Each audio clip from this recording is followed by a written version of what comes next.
Hey guys, I got a short lesson for you guys today. We're going to be talking about tuples, and they're not super important for new programmers to know. It's not something you'll run into until considerably down the line, but I'll just give you a quick overview in case you see them somewhere else. So up here, I have two variables. I have my tuple, and that's equal to this data. And you know it's a tuple because we have these parentheses. So, starting off, this would be a blank tuple.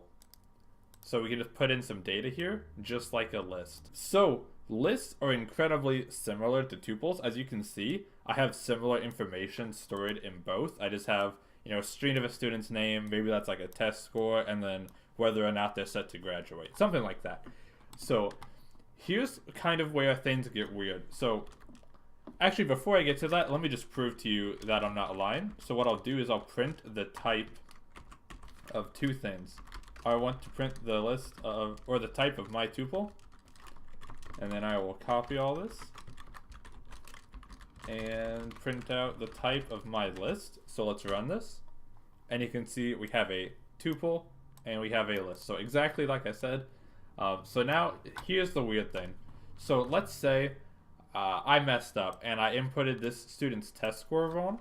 So what I can say is my list, and then I can use this index notation. So I want to change this score. So this is index 0, this is index 1. So at index 1, I want that to not be equal to 85, I want it to be equal to 95. Something like that. So now what I can do is I can print my list, and I can see that that change happens. So now we're not printing 85, we're printing 95.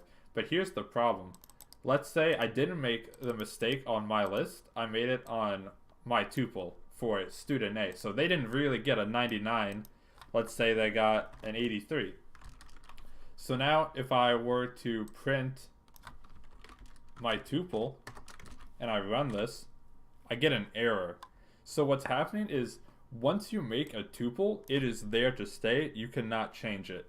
So that's good and bad. It's good because it allows you to not make as many mistakes as if you were being sloppy with like some list. But, the downside is obviously we can't change this, so we have to be careful when creating them. So, like I said, not too useful for you guys right now, but it's just good that you know that they exist in case you see one later. So, I hope that helps you at some point. Thanks for watching, guys.